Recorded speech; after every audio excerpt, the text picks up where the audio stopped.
Mayor, deputy mayor തെരഞ്ഞെടുപ്പുകൾ വളരെ നന്നായി സമാപിച്ചിരിക്കുകയാണ്.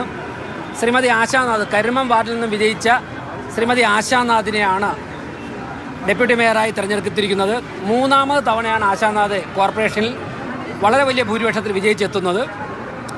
തീർച്ചയായിട്ടും ആശാനാഥിൻ്റെ ഭാഗത്ത് നിന്ന് നമ്മുടെ കോർപ്പറേഷനിലെ മുന്നോട്ടുള്ള പ്രയാണത്തിന് വളരെ മികച്ച സംഭാവനകളാണ് പ്രതീക്ഷിക്കുന്നത്. അതോടൊപ്പം തന്നെ കോർപ്പറേഷനിലെ സെക്രട്ടറി ഉൾപ്പെടെയുള്ള അധികൃതരുമായിട്ട് ചുരുങ്ങിയ കാര്യങ്ങൾ സംസാരിച്ചിരുന്നു.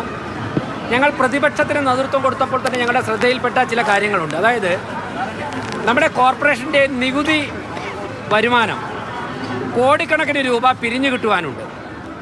ചിലരൊക്കെ തന്നെ നികുതി അടയ്ക്കുവാനുണ്ട്. മറ്റു പലതും കേസുകളായി കീഴ്ക്കോടതികളിലും ഹൈക്കോടതികളിലും വർഷങ്ങളായി കെട്ടിക്കിടക്കുകയാണ്. ഇക്കാര്യങ്ങൾ അടിയന്തരമായി പുതിയ ഭരണസമിതി പരിശോധിക്കും. കോർപ്പറേഷൻ്റെ വരുമാനം ഏതെങ്കിലും ഭാഗത്തുനിന്ന് കോർപ്പറേഷന് കിട്ടേണ്ട പണം കിട്ടേണ്ടതായിട്ടുണ്ടെങ്കിൽ അത് എത്രയും പെട്ടെന്ന് തന്നെ പിരിച്ചെടുക്കുവാനുള്ള കർശന നടപടികൾ സ്വീകരിക്കും.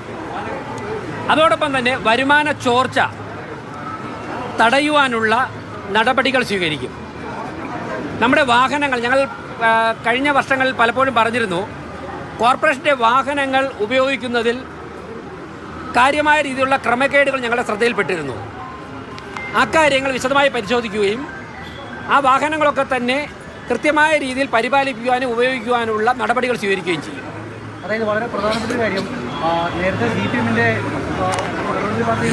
സംസാരിച്ചിരുന്നു. അപ്പോൾ കളക്ടർക്കെതിരെ രൂക്ഷമായ വിമർശനമാണ് ഉന്നയിക്കുന്നത്. ഇപ്പോൾ ചട്ടവിരുദ്ധമായാണ്, ജനാധിപത്യ വിരുദ്ധമായാണ് ഈ രണ്ട് വോട്ടെടുപ്പ് നടന്നത്. മേയറും ഡെപ്യൂട്ടി മേയറും എന്നുള്ളതാണ് അവർ. അപ്പോൾ ജനാധിപത്യ വിരുദ്ധമായി പ്രവർത്തിക്കുന്ന ഒരു കളക്ടറാണോ തിരുവനന്തപുരത്ത് പിണറായി വിജയൻ നിയമിച്ചിരിക്കുന്നത്? ആണോ? CPM-ന്റെ ജില്ലാ കമ്മിറ്റി അംഗം ദീപക് അതിന് മറുപടി പറയട്ടെ.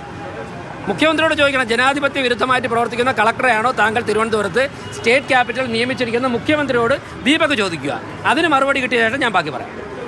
ഓക്കെ. വി രാജേഷ്, തിരുവനന്തപുരത്തിന്റെ മേയർ മാധ്യമങ്ങളെ കണ്ട് സംസാരിക്കുകയായിരുന്നു.